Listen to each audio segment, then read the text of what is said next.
No, I was thinking I worked for Nine West Shoes years ago, and when I was before I got married, and they had never met a member of the church. And so, like, I had six of the people that were all around me, and they said, it's so weird because we'd go to lunches together, and the shoe company paid for their bill, so they'd get sloshed. So I was the designated driver to drive them Sure, back. sure. And they were like, why don't you drink? And I said, because I'm a member of the Church of Jesus Christ. And they said, well, what's different about your church? And so I'm like, the moment was, we have a prophet that guides us, and the prophet gets inspiration. And they're like, does he look like a like beard, and does he Right. have a staff? And then you're like, no, he just, but he looks like a businessman, but he's there and he guides us. And they said, okay, so what has the prophet said lately that we should do? Oh, what And a I was great like, question. I would be like, woohoo. I know, but I didn't have anything to say.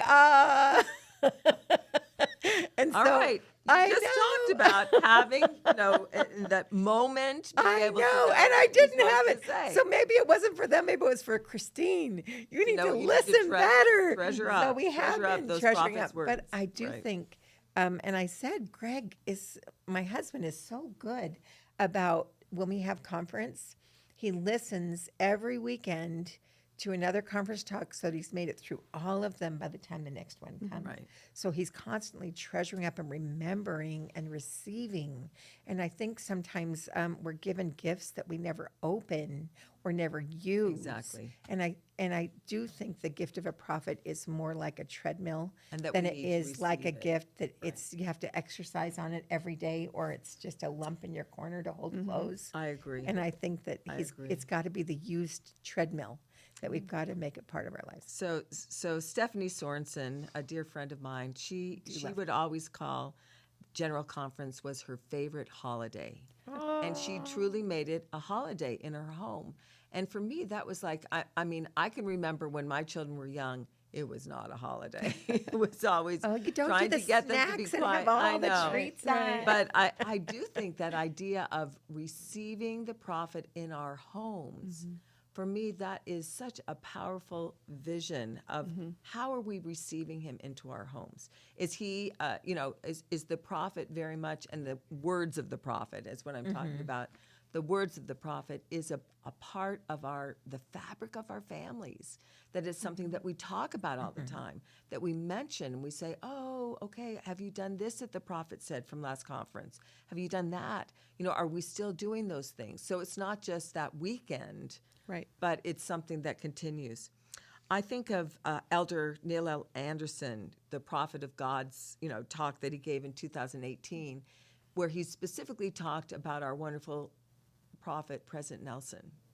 And I have a special place in my heart for President Nelson, because he was the one that called my husband to be a stake president.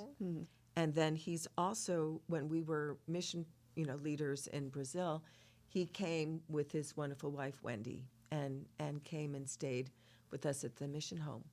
And so those moments are something that my family treasures, to think about having those precious moments with the prophet of God. But Elder Anderson said this about President Nelson. Most would acknowledge his wisdom, meaning President Nelson, and judgment, because he's just a brilliant man. I mean, not just an incredible prophet, but just a brilliant man. 9 decades of learning about life and death, living unselfishly, loving and teaching God's children in every corner of the globe, and maturing with the experiences of having 10 children, 57 grandchildren, and 118 great-grandchildren. This last number changes frequently. A great-grandson was born only this past Wednesday. Wow. And that was how many years ago? 5 years This ago? I know, so I can't imagine what that number is now. I love this idea. A prophet does not stand between you and the Savior. Rather, he stands beside you and points the way to the Savior.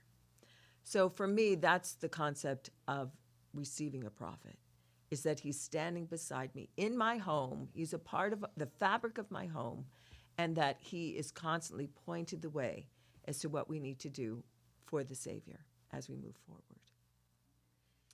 So, Christine, I know.